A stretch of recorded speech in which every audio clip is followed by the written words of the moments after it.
You're listening to Travel Tales with Fergal.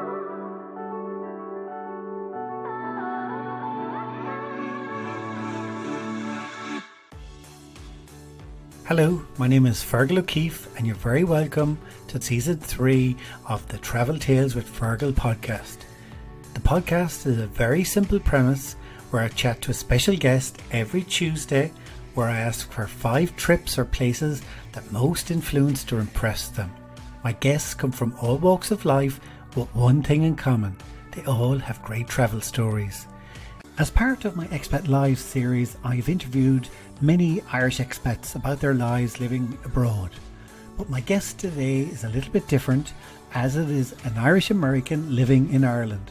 My guest is Sean O'Neill, who originally hails from Boston, Massachusetts via Cairo and Ennis, County Clare. Sean is in a unique position to share with us an Irish immigrant's perspective of moving to America, but Sean also tells us an American's view of living and working in Ireland. Sean works as the Director of Corporate Communications with Transport Infrastructure Ireland, who develop our national roads and light rail network, and you'd recognise his voice as he's often on the radio talking about that. Regular listeners to this podcast will also know Sean's voice because he's been on a number of times. For example, this time last year talking about the US elections. Today, Sean gives a prescient insight into both Irish American life and culture. Without further ado, I'd like to introduce you now to this great interview with Sean. Sean, you know the premise because you're my top listener of the podcast, stroke guest. You know the premise. It's 5 locations or places that shaped you. And of course, you being Sean, you've thrown a left field spanner into number 1. Cairo, Egypt. That's right. First of all, thank you for having me again, and I do appreciate it. And yes, I think it's kind of it's a personal place. It's a reference that's always been part of my life, because when you think of Sean O'Neill, or you look at the name Sean O'Neill, you don't think of Cairo, Egypt. And that's where I was born, and that's where my parents were. My father was working for Pan American Airways. My mother was with him, and I have 2 older sisters, Maureen and Jacqueline, and they were there. And I was born in Cairo. So it became a real reference point for my entire life, because as we, we were only there for a little while. We moved to Boston following Cairo. It was amazing that, in life and what life can do to people is difficult, and life it can be challenging. And my mother passed away very suddenly, unexpectedly, and we were all children. And my father had 3 children, very young children. And we then, kind of went back to Ireland. So, sort of in the sequence of those events, you kind of always wonder what Cairo must have been like. For my mom and my dad and my sisters, and I remember my sisters mentioning 6-Day War or 7-Day War or something, and they're like, I look at family photos, and my father has passed, my mother's passed, and my stepmom has passed. And you look at photos, and you kind of, especially when families go through those times where you're, going through belongings and things. And there's a picture there of my dad with Anwar Sadat, president of Egypt, who was assassinated, and I'm going, whoa, this is my father, typical Irishman, never spoke about all these bits of his life when we were together.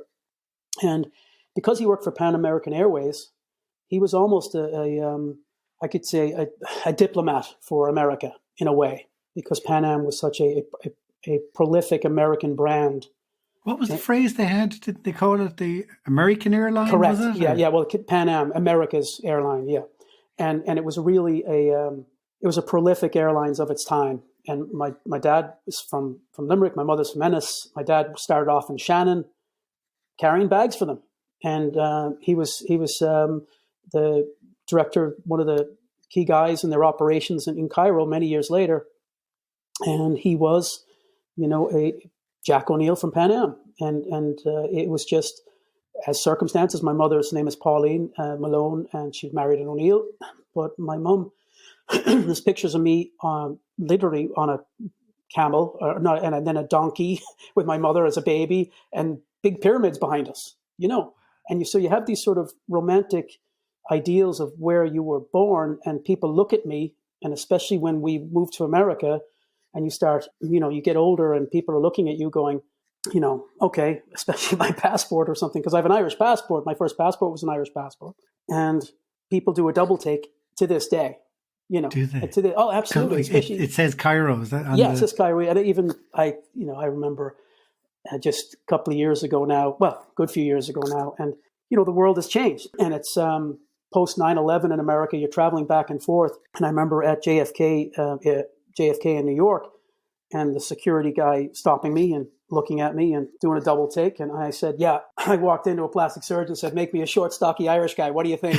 and he goes, well, they did a hell of a job. I'll tell you that much. So he said, get on, go ahead. You're fine.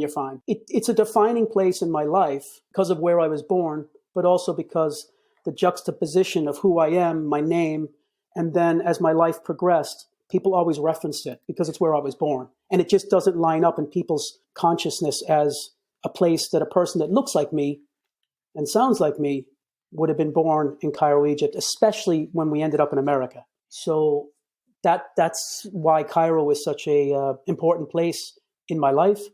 It'll always be a reference point. It was always, even when I was in school in Ireland, and people would go, geez, this doesn't, but Ireland would be much more international compared to America. So it wasn't as strange, but in America, it was considered very strange. Yeah. Have you ever gone back to Cairo? No, I haven't. Yeah. Cause wow. I just think the people there, I think they're very upset since I've left, things. No, I have you a left desire. in a cloud, you mean? Yeah, exactly. There's a lot of controversy. You know what I mean? The milk bottles left behind, all that sort of stuff. But I think, I'd love to, but it's just one of those places where it's mythical in my own personal history. My sisters tell me stories of what they remember. They were just little girls and they remember little things, and it's nice to hear from them on it, but it doesn't come up that much. It just kind of, that's my oldest sister, Maureen, was born in Liberia, Monrovia. Jackie was born in Ennis, County Clare, and then I was born in Cairo, Egypt. So it's a good hodgepodge of global birthplaces. So God bless my mother. And, I think it's amazing that she was able to, have such an expanse of life, and my father the same. But they were two Irish people in North Africa and working. And back in, it was late 60s. It was an unusual time to be there. And what was your father's role? He was director of sales and management for Pan Am, North Africa.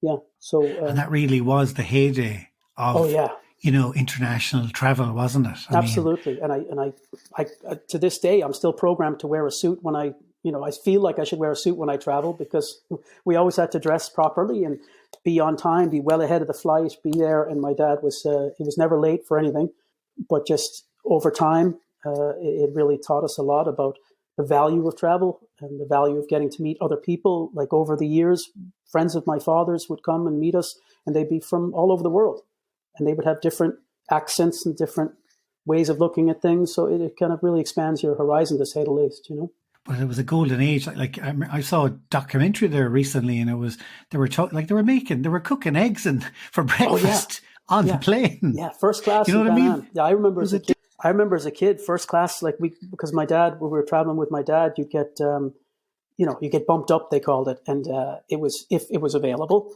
and it always seemed to be. So we were spoiled rotten, and it was, but you were proper, you had manners. But I remember having caviar. I remember having caviar going, I don't like it. My father's like, you're eating it. You know what I mean? Somebody gave us this lovely kind of assortment of food, and it tasted like salty water. I remember saying that to my father. I didn't like it, but I ate it, and I thanked everyone for it, and you were polite, and that was it. But and the planes were amazing, didn't there? There were those double tier. Yes, planes, the jumbo jet, the 747 jumbo jet. Yeah, they had the 747 jumbo jet, and there was literally a lounge area upstairs. I remember these winding stairs, and I used to hang out on those. I used to think they were kind of cool to hang out on just the winding stairs. And there would be a little lounge and bar and kind of music, and it was total. It was literally out of the movies. And I was too young. I was a child. I didn't, I just was happy to get food and a Coca-Cola, but it was great. It was great. And then we second place really intermingles with what happened is that we ended up in my dad was moved to Boston. He had an older sister in Boston. He liked Boston, so they went from Egypt to Boston, and it was great. We lived in a suburb of Boston called Braintree, and then tragically, my mom passed away suddenly and unexpected.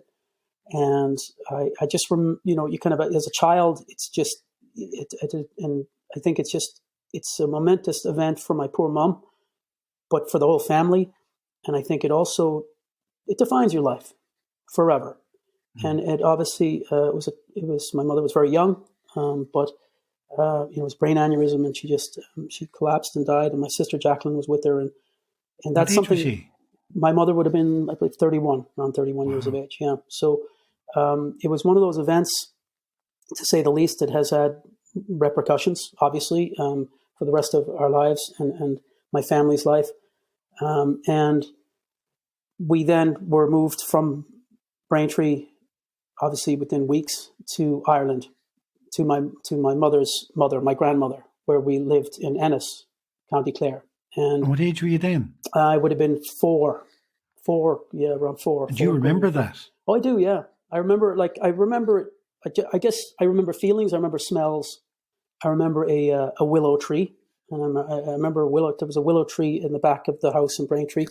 And, but I just remember, it's more of a feeling, really, to be honest. And it's a sensation of just difference is the way I would describe it. All of a sudden things were different, So we ended up in Ennis, and it was tremendously, all of a sudden you had cousins around, you had my sisters, my cousins, my granny, we had friends and neighbors, and we were all close to each other, much more, that's why Ireland is so important, is kind of in the sense of belonging and home. After obviously my mum passing away, it became a real sense of safety and belonging and place. You had kind of community, that real sense of community and place and belonging. And obviously that was an appropriate place to be at that point in our lives. And it really became the stalwart of where we had a sense of belonging. And we were there in Ennis for a good few years. I was coming up around. When you came over, you were like a little American kid. Or did you not? Did you feel like you were home then when you came over to Ireland, and you didn't feel like you were an outsider? No, I think what happened. I don't think I know what happened is that you had a sense of you obviously had a need and a desire, whether it be psychological or just the trauma of it all, to be comforted, and it was there, collectively as a community, collectively with your family, and it was obviously a very difficult time for everyone. My father's life turned 100% upside down. All of us, young children, my grandmother, my grandparents, everybody's lives, my aunts and uncles, everyone kind of wrote in and helped. And it was very important. And I think that's really what helped stabilize the situation over a couple of years.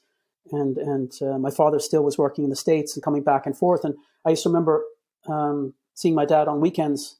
And, as a child, you don't realize he was over like every other week for the weekend. And you realize he was transatlantic flights, coming back to see his children. And he did that for a couple of years. And, we got established in Ireland. We had our cousins, got to make friends, got to school. I went to school in Ireland, junior infants, senior infants, the Boys National in Ennis. And then blessingly, my dad met a beautiful woman through my aunt, his sister, my stepmom, Marie. And he decided then that we would go back to Boston. So at that point, we went back to Boston. And that's really where Boston becomes my third sort of place. It kind of, Ireland, in my sort of head, Ireland would have been, Cairo was where I was born. Ireland would have been the place that I had a sense of place, family, belonging. And then Boston became a new home, a new home. And what age were you? I would have been 9. Yeah, 9 years of age. Were you? Yeah, 9 going on 10. Gutted? Yeah, it was devastating to leave your cousins, your family, and you didn't understand why. And obviously you do as an adult now, and you understand as you got older that my father obviously wanted to be with my stepmom and have his children with them. And my stepmom didn't have any children. Lovely woman. She took on 3 kids, and my sisters were approaching their teenage years, so that obviously wasn't going to be easy. I attempted to run away a couple of times in Boston, because we stayed with our cousins for a little bit in Dorchester. So we lived in Dorchester before we got settled. And then we lived in West Roxbury, which is part of the city. And were you called, so were they calling you like the Irish kid? Yeah, I mean, and my cousins in America kind of got a kick out of me, because when I was young, when I was small, when we came from Cairo, I actually spoke a bit of Arabic. I used to speak Arabic. So they remembered, and they would be older cousins. So they would be like aunts and uncles to us. They were a generation almost older. And they used to always remember me that way. And they used to teach me like American phrases, like go jump in a lake, or, like all these sort of things. And they had a dog named Butch that I used to hang out with. And we used to hang out underneath the stairs, myself and Butch. And that was it. That's why I remember that was probably the first couple of weeks in America again, after Mam passed. And, my stepmom, God bless her, she was adjusting now to having 3 kids in her life, and her husband to be, they got married. Then we moved to a town called Braintree, just a suburb of Boston, from West Roxbury. And yes, we were the Irish family. We were the Irish family, and we were from, the people used to say, oh, they're off the boat. They used to use this expression, you're off the boat. Yeah. And I remember when... as opposed to first class Pan Am. Yeah, exactly. Exactly. Yeah, exactly. Yeah, far from off the boat where we like, but it was just a cultural But in their eyes, reference. you were an immigrant. Yes, in their eyes, we were immigrants. Correct. Yes, and that's, and I remember signing up. My dad then signed me up for every sport known to the Americans, because my dad would have been a hurler and a golfer, but he wouldn't have known any of the American sports. So I got signed up for all these American sports, and I remember Papa Warner, which is American football when you're small and you're a kid, and the Cairo thing pops up, right? So they're looking, because they want your certificates, where you're born, your age, because they don't want a kid that's lying about his age and bigger, stronger, and obviously I wasn't either of those. But they were I remember one of the coaches going, "Hey, whoa, we got an Irish Arab here." The most dangerous man in America, and they were looking at me, and you literally get weighed. You get put on a weigh scale and all that sort of stuff, and your height and all that, and you're getting set for your. And my father was just looking and laughing, and they were having a bit of a giggle, and they said, "Is this a typo? Is this a mistake? It says Egypt." And my father goes, "Oh, that's correct. He was born in Cairo, Egypt." And they said, "Where?" I said, "Cairo, Egypt." And then they're like going, "Look at the kid, really?" I'm like, "Yeah." My father's like, "Yes, he was born in Cairo, Egypt. It's one of the oldest cities on the planet. Damascus is actually older than it in Syria." And they're like, "Oh, okay. This guy." My father was getting a bit, "Come on, lads, don't be so thick, And it was fine. Everything was good. And the funny thing was, one of the coaches was Lebanese. One of my coaches was a Lebanese gentleman who actually. He started speaking some Arabic phrases to me, and sure, I've forgotten all of it, Yeah. But he's a lovely man. But basically, that was another reference to where I was born. And you're kind of integrated into America. Everyone's from somewhere else, and I think that's even in the cultural wars that are going on in America right now. It's fascinating to think about how, as an immigrant in America, you understand you're not American. You become American. Now, if you're born in America, you have a sense of being American because that's all you know. But technically, you reference yourself, not technically, they all reference themselves from their Italian American, Irish American, Jewish American, African American, Laotian American, Cambodian American. There's always the add-on, And culturally, that's what makes America great. I really, truly, because the only true Americans are the people, the native indigenous people, the 700 tribes of America, from Canada all the way down to Central America.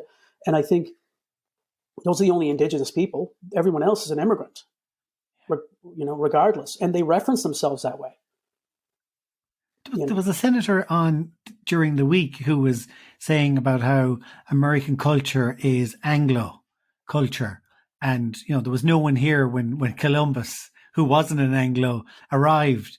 And, I'm just going, how could he not be self-aware of that? As you said, they're all immigrants. So 100%. I mean, even What America. happens? What is it, like when you become third, fourth generation? It doesn't happen with the Irish Americans, I'd say. No, does they're it? the Irish Americans, there's a sense of place for the Irish because they always had a good chip on their shoulder. And they had to find their place. In America, you have to find your place as an ethnic group, regardless of because once you have a name that shouts out where you're from, people do make associations and they do make decisions. And that's why, my name with where I was born got people so, does not compute, Yeah. boop, boop, boop, and I think, I think that's just the way the American culture has evolved. But the establishment of America's communications when I was a kid, we used to have a thing called Schoolhouse Rock. It was on every Saturday morning with the cartoons and all that.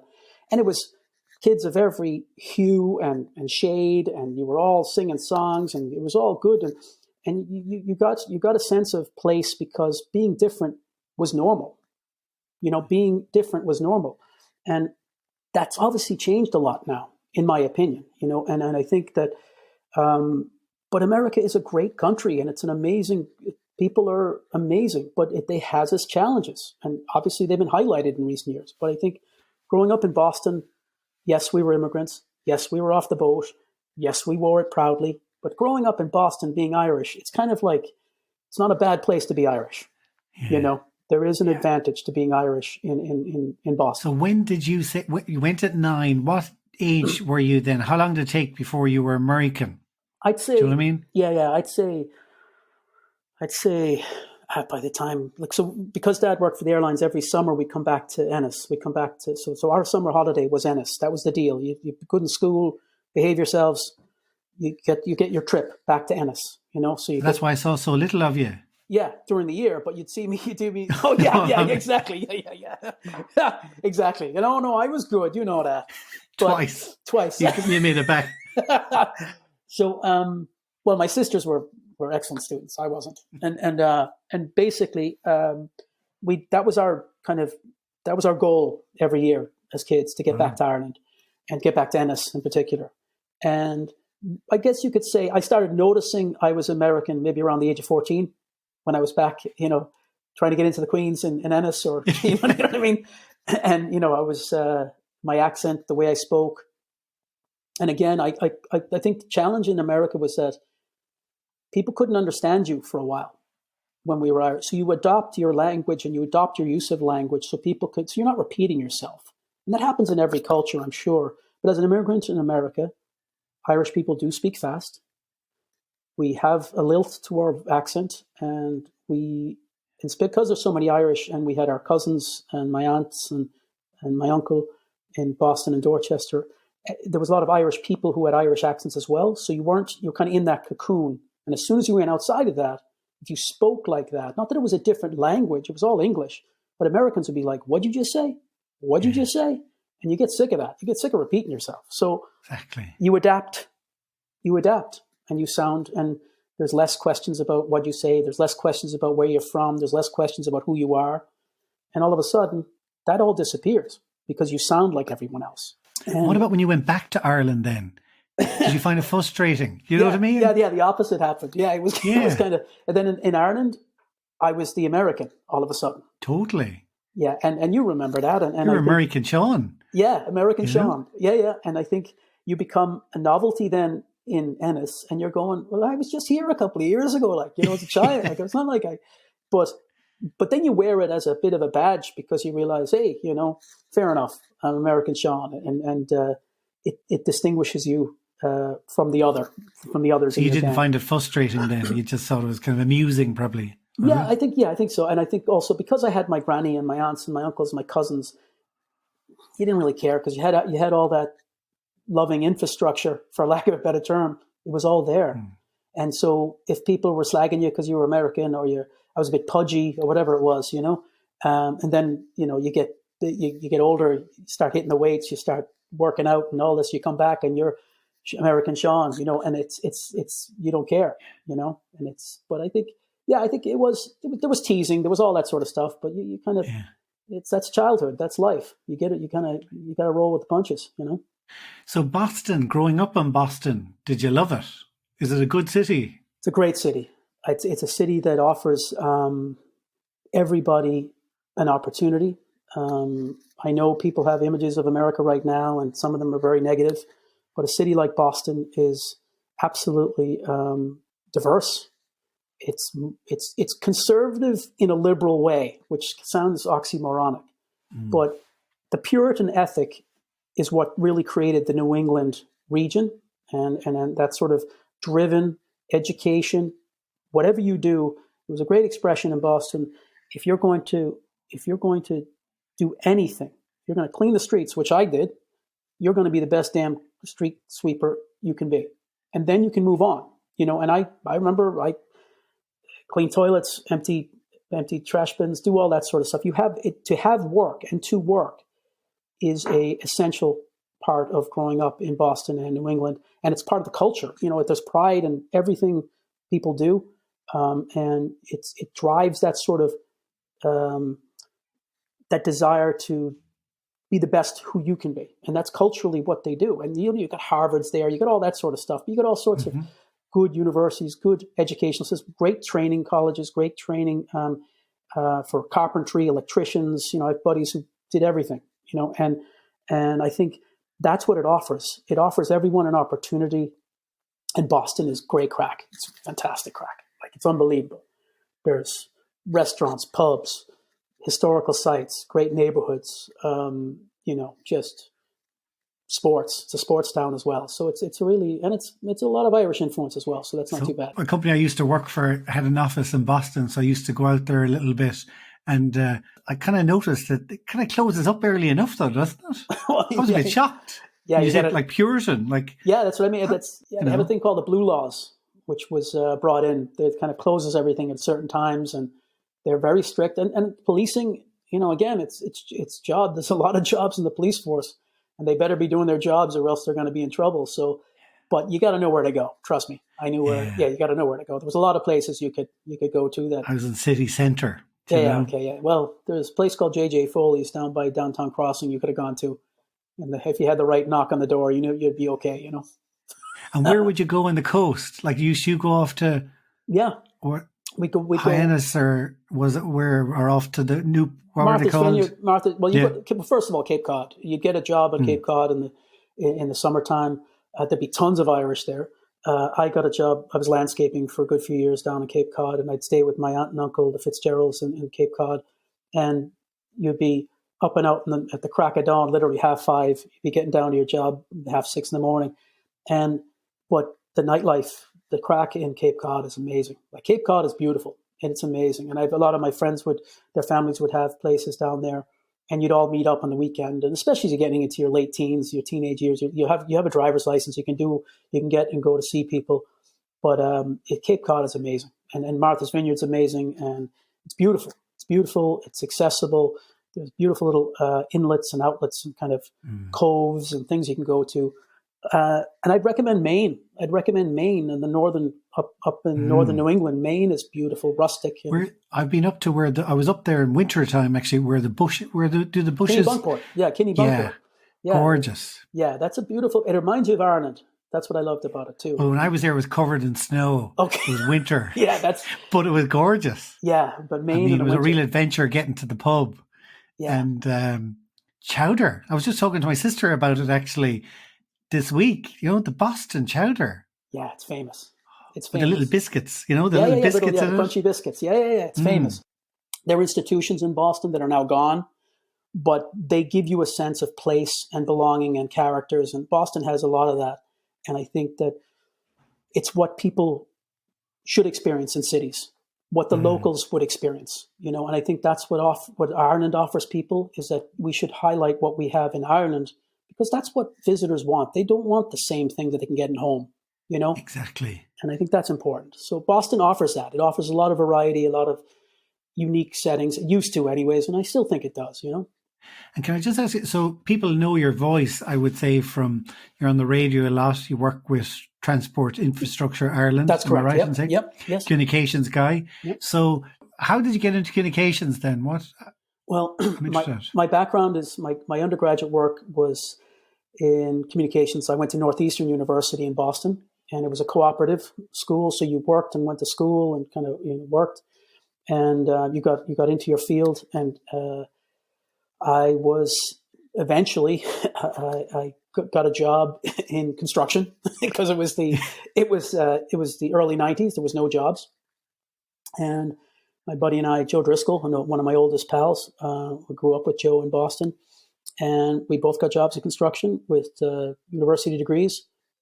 We had to work, so we got jobs, paid because you have student loans. That's the one thing Irish students are very fortunate with. Like you graduate with student loans in America, it's like a bloody even mortgage. then it was an issue. Oh yeah, it's huge. Yeah, and it's tiny compared to what it is now, but it's all relative. When you're graduating from school and you got money hanging over your head, you got to pay back. It's not a sure. Barack Obama, I think, paid back his student loans second term as president of the United States. So he went to Harvard. He got a scholarship to Harvard, but I think for his graduate school he had to borrow some money. But basically, after that, I got a job with a strategic communications company / marketing company communications called Bronner Schlossberg Humphrey. And then I got an opportunity to work with a startup called Celtic Vision, an Irish company that was bringing over Irish television to Boston, and got that going.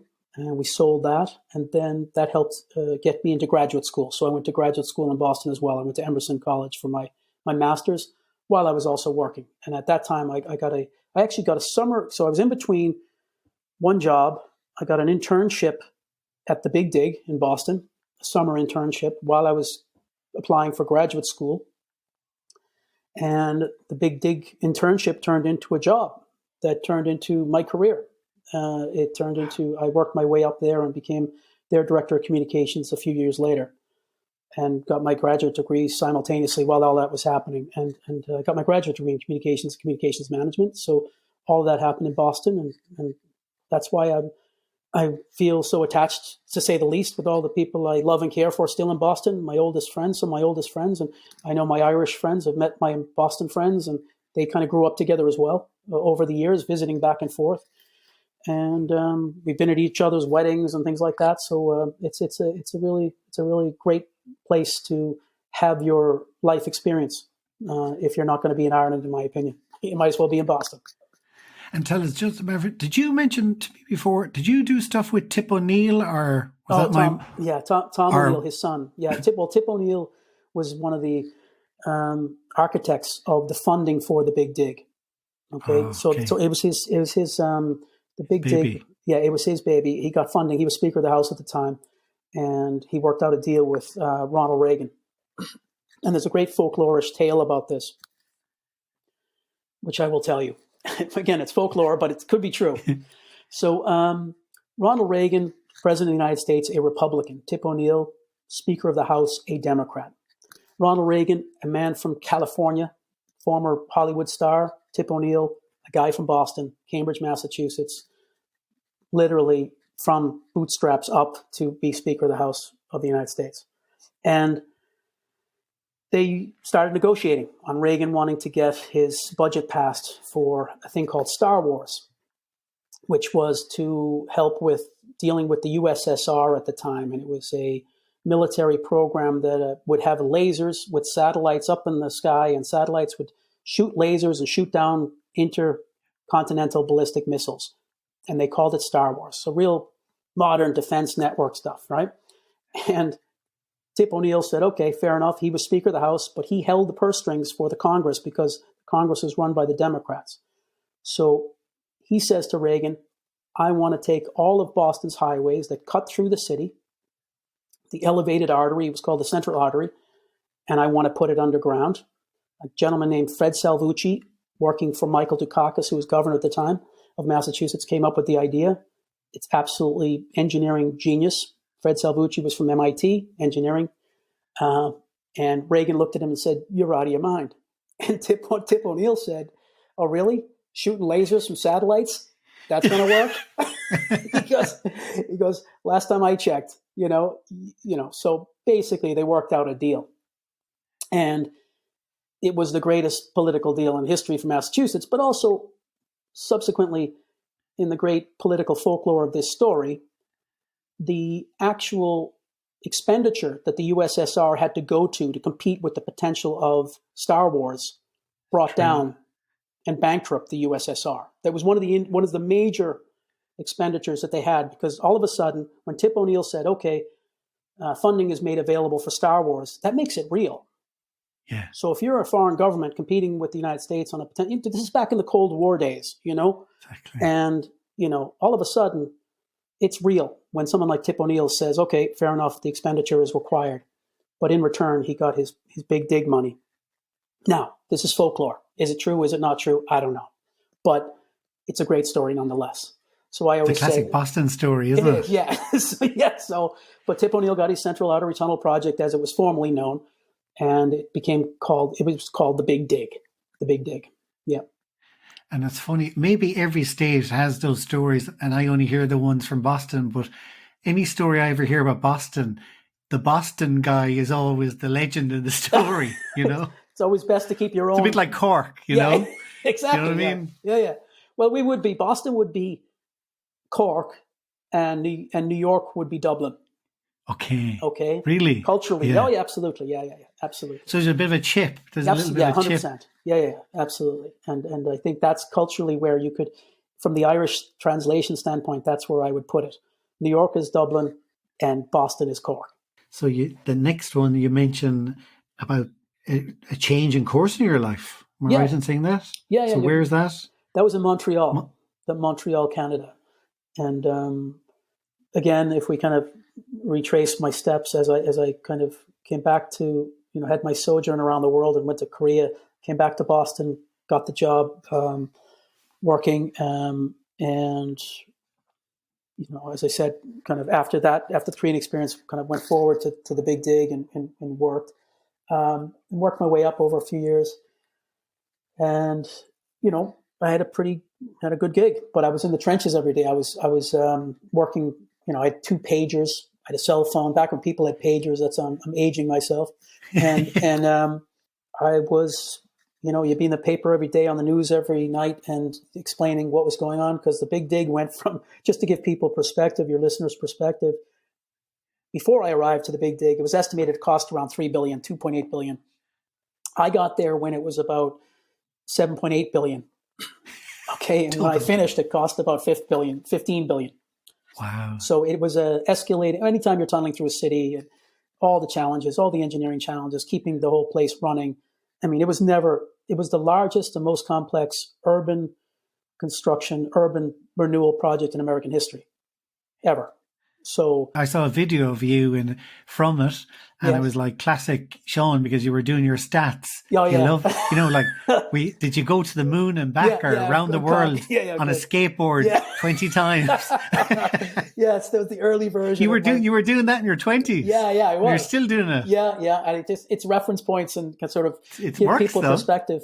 But it was amazing, because you'd end up on national television in the United States, and you're young, you don't know, you're just doing your job. But you look back at it and you go, wow, yeah, that was really, and because you're in the trenches every day and you're on the news every day and you're working with the people you work with, and the men and women I worked with were brilliant. They were engineers and finance people, lawyers, everyone. And you're just you don't realize that you're doing your job and you're learning more and more and more. And it's you're refining what you do, but you're also experiencing the rebirth of a city, of an entire city.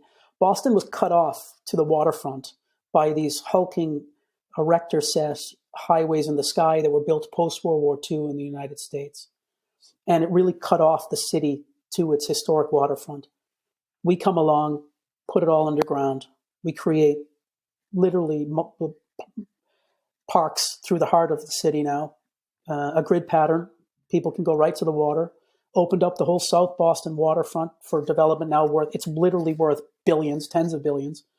And it transformed the city. It took a lot of, it tried to integrate some of the additional public transport network, created the Silver Line, which brings you over to Logan Airport. We created a massive tunnel across the Boston Harbor, the Ted Williams Tunnel, that brings you directly to Logan Airport. There was only one other access point, the Callahan and Sumner tunnels. And then brand new bridge you see in every movie now about Boston. I was at the tippity top where that red light is. I've been up there. And when you watch those movies that show Boston, the big asymmetrical cable stay bridge, kind of looks like a capital A, and I've been all the way up there. And I've been also 110 feet 120 feet underground. 12 stories underground is where it went. And it was an amazing undertaking. And the people in the city of Boston and everyone put up with it for a long, long time, but it transformed the place. But we're not popular at times. I can imagine. Yeah. So tell us, so you went to, was it a holiday in Montreal then? Yeah. So I was finishing up, not finishing up. I was thinking about finishing up my job. We were finishing up the big dig. We were completing, the project was coming to certain milestones. And I just was thinking about my life and where would I see myself next? And there was opportunities to go to big companies and do other things and stay where I was at. And I was in Montreal for good pals of mine were into the Formula One racing. And Formula One racing took place in Montreal off an island off of the St. Lawrence in Montreal, and went up there a couple of times. But on this particular trip, I every morning I'd get up and go for a walk myself because I'd get up early and go for walks. And there's beautiful kind of walking down in the springtime in Montreal, and it's kind of a university town, and it's just a real European feel to the place.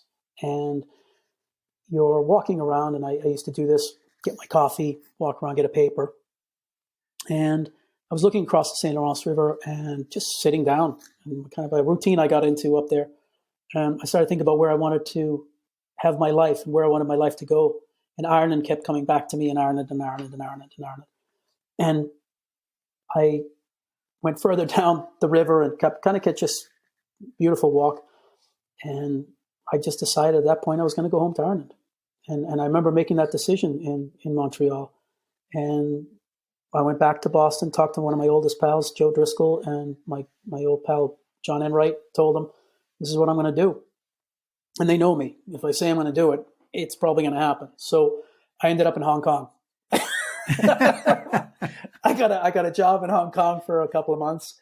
And then on my way, the company that hired me to work in Hong Kong on an assignment, I was able to go back to Boston via any route. So I used to go back via Ireland. And I arrived in Dublin. I was taking a train down to Charleville in Cork. My sister lives in Brewery right next door. And there was an ad in the paper for an organization called the National Roads Authority looking to build out Ireland's road infrastructure, create a motorway network. And it was in the Irish Times. I'll never forget seeing it. And I said, they'll never hire me. They'll see me as a foreigner with my American accent and growing up in Boston. And, I threw it in the bin. I read the paper and then I threw it in the bin. And then I got to my sister's house. She had it right there on the kitchen table. Said, you have to go for this job. My brother-in-law was there, James, and my sister Jackie, and you have to go for this job. And I said, lads, they're going to see me as a foreigner. I don't have a chance in hell. I said, Sean, Ireland's changed. It's changed. It's not like that anymore. You definitely have a chance. You have a chance. And Jackie says, if you don't go for it, I don't want to hear you complaining. I don't want to hear you because you're not coming back here if you don't get a proper job. So that's how it happened. I applied for it. I got lucky, and I got hired, and I've been there ever since. I loved my job. I work with great men and women. It reminds me a lot of the Big Dig. We transformed Ireland. We built out the motorway network. We made things safer. One of the biggest things in Ireland, that the motorway network decreased significantly the amount of head-on collisions in the country. And Ireland had an old road network, and people would pass each other out. And we all know this, and I remember this from all the years coming home. Very dangerous. And the old network is still very dangerous, especially with people's. But when you're traveling long distances, people end up taking greater risks. And they get frustrated behind that slower driver or that tractor or whatever it was. And the motorway network stops all that. There's no longer that potential to happen because you separate that traffic. So that was a huge. And also instead of taking it 5 hours to go from Dublin to Galway, it takes 2. People can get jobs now in greater distances from where they live. Companies can get employees now from greater catchment areas. The regional economic activities improved tenfold because of the network. And it's transformed the country. And I'd be challenged for anyone to say that during the Celtic Tiger era, at least we got that. We got the motorways, we got the motorways, and you can't pick them up and move them. They're not going anywhere, No, so it's exactly. a good thing. And I worked with men and women who taught me a lot and still teach me a lot. And that's why I'm happy to be where I'm at, So. And when you came back then and you started that job, did you get any, with journalists or anything or anyone? Did you get a little bit of who's this American? Yeah, it was basically the experience of my childhood. Yeah, it was the experience of my childhood all over again. That's interesting because you were like an Irish expat in America, and then you were an American expat in Ireland. Yes, yeah, 100%. That's exactly what it was. And was it like deja vu for you then at the start? Yeah, as Yogi Berra said, it was deja vu all over again. and it was. And I think, but as an adult, I also thought it was kind of funny. And then I got frustrated by it because you'd be at radio shows and national radio shows and broadcasts, and you'd see, they'd have laptops in front of you. And you'd see the text coming in, They'd be saying, "What's this Yank doing? What's this Yank? Why are they giving this Yank this job? And blah, blah, blah. And what does he know about this, that, and the other?" And I found it very shocking, actually. I found it very shocking there was such a vitriol that was so negative. In some cases, it was also very positive, don't get me wrong. But there was this sort of nastiness to it. And because I grew up in Boston, I remember thinking to myself, I'd happily meet that person out in the parking lot right now. Right now. If you want to be so brave saying that sort of nonsense, meet me outside. We'll see how brave you are. And that's the Boston mentality. People don't realize that if you mouth off to somebody, there are consequences, and maybe that's a bad thing, good thing, I don't know. But I think it put manners on you in Boston. You be very careful what you say because you're responsible for what you say. And physically, you're responsible. You know what I mean? If you're a smartass, you better be ready for potential comeuppance. But I found that to be, and again, I'm older. I didn't seriously think that. But part of me, there is a part of me, the Boston part of me going, what the hell's wrong with that guy? What did I do to him? And it's unfortunate. But that does exist. And there was that. And there still is, I'm sure. I'm still sure there is. Then, so you're kind of unusual as in you started off in Ireland and then went to America and then came back. So you probably had this image. So you were, when you say like an immigrant moving back to Ireland, I know loads, and I recently was talking to one and they were saying, oh, the country's changed. They're not too sure about coming back. So did you have an image in your head, and did it meet that image, or was it different when you came back? That's a great question. And I think that, yes, I had an image, and it was an innocent childhood image of any childhood experience. And you have a glow of the protection of your family, the love of my grandmother, everyone around us, my cousins, my aunts, my uncles, in Ireland, and that association, and my sisters. And then all of a sudden, time moves on and people have passed away and the neighborhood's changed and neighbors have moved on. Like I have, to this day, the best neighbors in the world, the Noctons and Ennis and the Nocton girls. I chased them around for years. And it was one of the most wonderful experiences of my life. And I'm still very close to them. And they're part of my family and part of their family. And all of those experiences is what brings you back to knowing who your family and friends are, and your friends become your family and vice versa. So I think, yes, there was a change, definitely in the sort of the image and the presence of even my town in Ennis, but the experience of the people remained the same. And I remember saying it to now one of the reasons I stayed in Ireland is I met the love of my life, my wife, Clodagh. When I came back to Ireland and I got the job, I met Clodagh a year or two later, and fell in love and got married. And that made me want to stay in Ireland, because there was a point where I was thinking, it's not the Ireland of my childhood, to your question earlier. And my friends, you were here, all my old pals, people were here, but they had their own lives. They were starting their own families and stuff. And I met Clodagh and I said, that's it. I'm staying. And I'm glad, so glad, because my life is much more fulfilled because of it. And I'm close to my sister. I have a sister in Germany as well, my sister Jackie in Limerick, and my brother-in-law and my niece, Sarah. And so we have that whole network, and my in-laws, my Clotis family.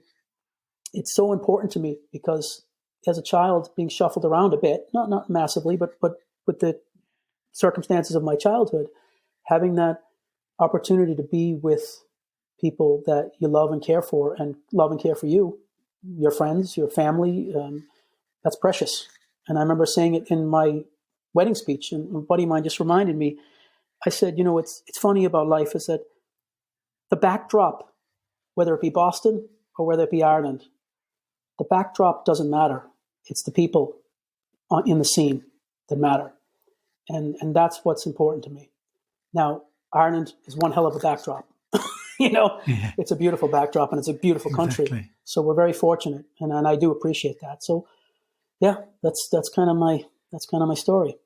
I remember, when you were, say, a teenager, you were very much American, Sean. But then when you moved back, I wasn't like, now I'm saying it then you were Irish, Sean. Do you know what I mean? It's funny how it goes. You kind of change, your perception changes.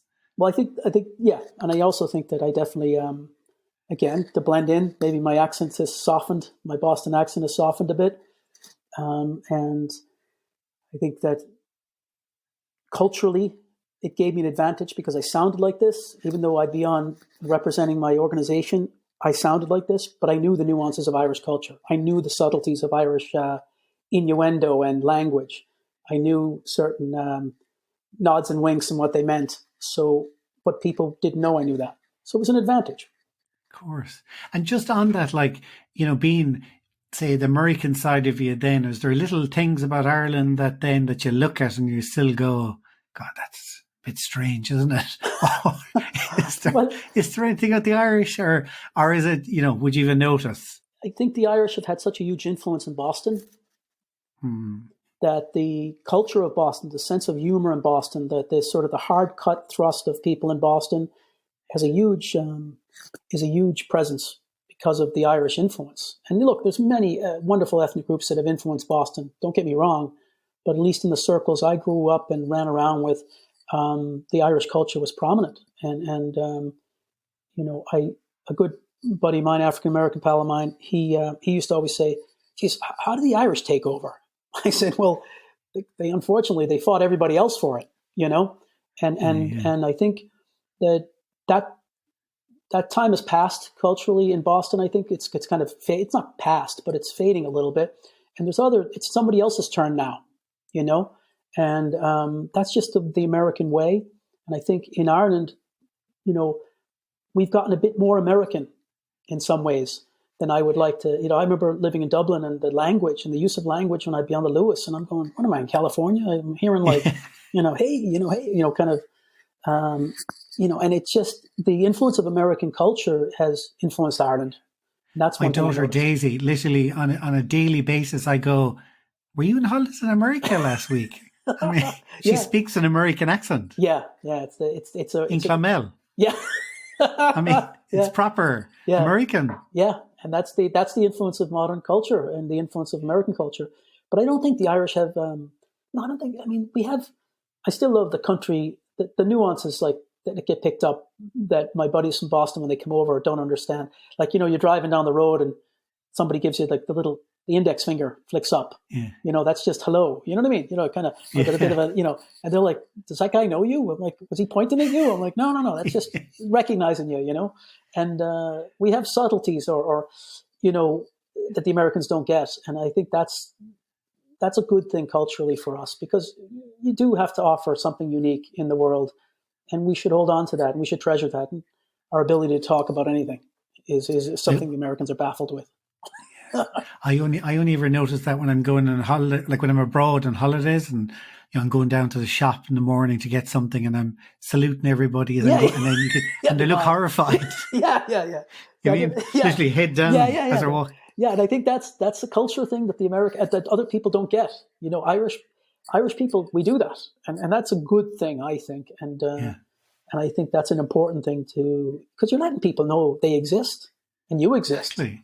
Exactly. And that's not a bad thing. And actually, just as from America, that's the thing I loved. I spent a J1 summer there, and I've said it to you before that at the start of the summer, I remember working in the kitchen, And the guy, you come in with the milk and he'd be like, he was like, it'd be 6 a.m. and he'd be hyper friendly going, "Hey Irish, how you doing?" And he'd be throwing me a chocolate milk, which I always then never drank, but kept throwing him every day to me. And he always used to like finish when he was leaving. He always used to go, "Have a great day." And kind of, I remember just as the summer was going, kind of throw my eyes up to heaven at the start. But by the middle of the summer, I was like, ironically saying back to him, "Have a nice day." Yeah. And then by the end of the summer, I got it. And I was like genuine. And even what I loved about it is, even if he didn't really mean it, isn't it lovely just to say it anyway? Absolutely. And I think that in this kind of, with my communications psychology background, the inference is important to create a pleasantry that means what it means. It says what it says, but then eventually it has meaning. And I know people used to always, they used to slag me, "Oh, have a nice day, have a nice day." And in Ireland, they'd be like, "Oh, geez, Americans, I'm like, "Do they read it?" I said, "Look, it's about acknowledging. It's the way maybe that's the cultural, as you said, the cultural similarities is where we would nod and say, "How's it going? How's it going? How are you doing? Yeah. How's it going? How are you doing? How's it going? How's she cutting?" That's what the Americans do. It's their way of acknowledging you. And it's a customer service thing as well in many of their industries, but that is a way of acknowledging you. And they're genuine about it. A lot of them are. And that is kind of a strange thing coming from an Irish culture. That's what took me time to realize. Yeah, it is a strange thing. And it does. And sometimes Irish people, again, because we've got an edge to us, whether we like to admit it or not, we do have an edge to us. And we can go from loving you 1 minute to cutting you down the next. So you have the distinction now of being the only person to get to do 2 happy places. Oh, you already gave us a gorgeous one, and it was West Clare. Yeah. So now I have you on again. I'm going to ask you if you close your eyes and take 4 deep breaths and think of your happy place. Where is that? Where is that? Do I have my clothes on? I'll have to cut that part. Okay. So go ahead. Do you want to ask me again? I'll go. Okay. So if you close your eyes, so if you close your eyes and think of your happy place, take 4 deep breaths as well. Don't forget that. So where would that be and why? And before you say anything, pick somewhere new. You're not allowed to do West Clare. It's against the rules. Gotcha. Well, I'd have to say Verbia when we went skiing. I'd have to say Verbia when we went skiing in Switzerland. And I think primary reason is that, you look for, with things going on, and my life was now in Ireland, and I was married, and kind of my life and wife and everything was in Ireland, and my work and all you guys. And I remember feeling like all the places in my life that I've been and what I've experienced fell into place, and they fit. I remember being on top of a mountain, looking across, going, "Wow, it's pretty far from Braintree, Massachusetts and Ennis, County Clare, to be up here on skis, taking a deep breath, enjoying the vista that is just profound and amazing, and just wondering, wow, this is, everything fits. It's okay. It's okay. You're doing okay." And I just enjoyed the moment and looked around and went down the mountain, and it was beautiful. It was beautiful. Yeah, I like the sound of that. That's lovely. Yeah, so Verbia. I would ask if you could please subscribe to Apple Podcast so a new episode will appear in your library every week. I would also really appreciate if you could leave a rating and a review, as it helps others to discover this podcast. To find out who's on every Tuesday, please follow me on Instagram and Facebook at Travel Tales with Fergal. Stay safe and keep dreaming of future travels. Travel Tales with Fergal.